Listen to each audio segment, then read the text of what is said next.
Merci beaucoup. Alors, 2020, c'est bientôt une année électorale. La peur monte dans le cœur des Ivoiriens. Certains parlent déjà de préparer l'exil. Aujourd'hui, vous, en tant que président de la coalition des indignés du Côte d'Ivoire, quelle lecture faites-vous à l'approche de 2020? Oui, malheureusement, 2020 est considéré comme l'année, si vous voulez, la fin de la Côte d'Ivoire. 2020 est annoncé comme l'apocalypse, malheureusement. Mais les années électorales en Côte d'Ivoire ne devraient pas être considérées ou vues comme une année de crise. Les élections, tous les pays du monde entier en font. Et puis, au soir des élections, c'est la fête dans les différents camps et puis c'est fini. Il n'y a pas de... On ne doit pas faire des années électorales en Côte d'Ivoire une année de haute tension, une année de fin du monde en fait. Pour que cela soit et que les années électorales soient vraiment une année fair play, une année d'amusement, une année où il y a un vainqueur et un qui ne gagne pas, il faudrait que cet instrument qu'on appelle la CEI là soit un instrument indépendant. Il faudrait que l'arbitre qui va officier cette compétition là soit indépendant. Il faudrait que cet arbitre là fasse respecter la volonté des électeurs, la volonté de ceux qui désignent, non pas sa propre volonté, non pas la volonté d'une main obscure. Voilà ce que je voudrais dire sur la question électorale. Nous, la coalition des Indiens de Côte d'Ivoire, nous voudrions que cette année 2020 soit une année comme les autres pays l'ont vécu. Une année comme le Ghana la vie tous les jours. Et chaque année, il faut décrisper 2020. Si j'étais à la place des gouvernants, je dirais 2020 il n'y aura rien. Et quand je le dis, je montre la voie pour dire qu'il n'y aura effectivement rien. Cette voie-là, c'est de me désengager totalement, désengager les partis politiques totalement, lever du moins leurs mains sur cet instrument qui est la CEI. Malheureusement, nous constatons que nos dirigeants politiques sont tellement agrippés, accrochés à cet instrument-là, que cela donne déjà l'impression que 2020 serait déjà bouclé pour certains et foutu pour les autres. Et quand c'est vu de cette manière-là, c'est la population qui a peur. Parce que les forces qui sont en compétition connaissent leurs recours, connaissent leurs moyens. Mais le pauvre citoyen qui, lui, pense seulement, compte demain sur son bulletin, sa carte d'électeur pour aller voter, ne sait pas quel est le retour. Alors, si chaque élection doit être une occasion de crise en Côte d'Ivoire, pourquoi aller voter?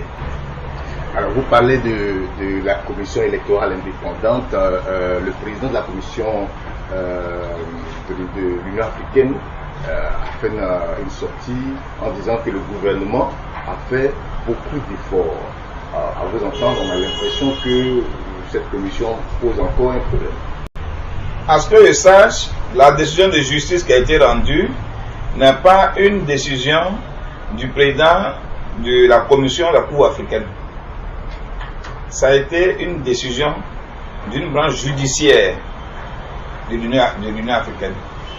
Donc, le président de la commission est un homme politique. Et nous avons vu ici les gens de l'Union africaine prendre position. Nous avons vu Gamping prendre position en Côte d'Ivoire. Donc, pour moi, c'est encore, voilà, quelqu'un qui cherche encore des alliés politiques demain pour qu'il soit candidat chez lui. Voilà, il cherche déjà ses alliés politiques. Donc sa déclaration, pour moi, est nulle non avenue. Nous avons le regard tourné toujours vers cette Cour africaine des droits de l'homme qui a pris la décision, qui a pris un arrêté pour dire que la CEI doit être réformée. À ma connaissance, ce qui s'est passé aujourd'hui et ce dont M. Ouattara a parlé il n'y a pas longtemps, c'est pas une réforme, c'est une recomposition. Nous avons besoin d'une réforme fondamentale. Cette réforme dit que nous devons respecter non seulement la parité, mais il faudrait que le droit de l'homme soit respecté. Et il faudrait que la voix le suffrage universel soit respecté. Et aujourd'hui, en 2015, la dernière élection, la CEI était composée de 17 personnes. Aujourd'hui, nous sommes à 15 personnes. C'est une recomposition. La CEI, c'était un parti politique qui était le président, qui en était le président. Aujourd'hui, nous n'en voulons plus. Hier, les partis politiques étaient non seulement représentés à la CEI, mais avaient pouvoir délibérative. Nous, société civile, nous n'en voulons plus. Nous voudrions que les partis politiques fassent partie de la CEI, mais en tant qu'observateurs. Et nous ne voudrions pas que le président de la République ait la même mise sur le programme de la CEI. Parce qu'aujourd'hui, quand la CEI décide d'un programme électoral, le gouvernement dit non, il faut reporter ou bien il faut anticiper. Non, c'est que la CEI n'est pas libre. Si la CEI financièrement, administrativement, militairement doit dépendre de l'exécutif, alors elle n'est pas libre. Nous la voulons entièrement libre. Comment? Nous voudrions que cette CEI-là décide du programme électoral selon la Constitution. Et que ce programme s'impose à tous. Nous voudrions que la CEI soit dotée d'une police et de la gendarmerie pour que ces forces-là répondent uniquement aux ordres de la CEI quand il y a trouble quelque part dans un bureau de vote. Parce que les élections municipales qui sont passées hier nous ont enseigné beaucoup de choses et nous ont ouvert les yeux. À Port-Boué, par exemple, où un groupe de personnes est venu saccager les bureaux de vote, aux yeux et au sud de la police et de la gendarmerie, qui n'a pas réagi. Et cette force-là a réagi quand la population voulait s'en prendre aux envahisseurs. C'est là que la police et la gendarmerie est venue les protéger. Mais diantre, qui donne l'ordre aux policiers d'agir? C'est le ministre de l'Intérieur. Le ministre de l'Intérieur étant membre de l'exécutif, étant membre du gouvernement de l'exécutif, répondant aux ordres de l'exécutif, ne peut pas être autonome. Donc si ceux qui sont censés supposer protéger la CEI et les urnes répondent aux ordres de l'exécutif, la CEI n'est pas libre. Elle n'est pas autonome. Concernant le budget, mais on prend crédit pour construire des routes par-ci par-là. Qu'on ait un budget conséquent pour la CEI qui, elle, décide de son programme et de son financement. Vous comprenez? Donc, depuis le début jusqu'à la fin, il faudrait que la CEI puisse se prendre en charge. Et pour cela, il faut confier la CEI à la société civile. Très simplement, même si parmi les religieux, il y en a qui ne craignent pas Dieu, mais qui craignent M. Ouattara, mais par contre, il y en a qui craignent Dieu et qui respectent M. Ouattara. Voilà. Et nous avons besoin de ces religieux-là, de ces guides religieux qui craignent Dieu, mais qui respectent l'autorité que Dieu a établie, mais qui ne le craignent pas. Par contre, il y en a qui craignent Ouattara, mais qui s'en foutent de Dieu. Voilà, donc il faut en trouver. Et à la société civile aussi, il y en a, dans les ONG, il y en a qui sont autonomes, qui ne répondent pas des ordres d'un parti politique, qui peuvent représenter la CEI valablement. Ça, c'est au niveau de la tête. Au niveau de l'intérieur, ce sont les préfets, les sous-préfets qui dirigent là-bas, qui commandent là-bas encore la CEI. Il faut retirer l'administration ivoirienne de tout ça et puis mettre des différents représentants de la CEI avec pouvoir de réquisitionner les transporteurs, la police, la gendarmerie, et puis nous allons faire nos élections. Mais tant que ça sera encore l'exécutif qui va donner l'ordre au préfet, au sous-préfet, ça sera une continuité. Et puis, cette recomposition dont on parle tant, dont le président de la commission de la Cour africaine parle, il ne sait pas comment il s'est composé, il ne sait pas de quoi est-ce qu'il est composé. Quand Ouattara dit « je me félicite du consensus », mais après sa déclaration le 6 août, mais certaines personnes ont dit que non, il n'y a pas de consensus. Et nous-mêmes, nous savons qu'il n'y a pas de consensus. On nous parle de 3 représentants de l'opposition, 3 représentants du parti au pouvoir, 3 représentants, bon, et 6 représentants de la société civile, et puis, bon, les 3 autres viennent du président de la République, du ministère de l'Intérieur, et puis la magistrature. Je fais un calcul simple. 3 de l'opposition et du parti au pouvoir, ok.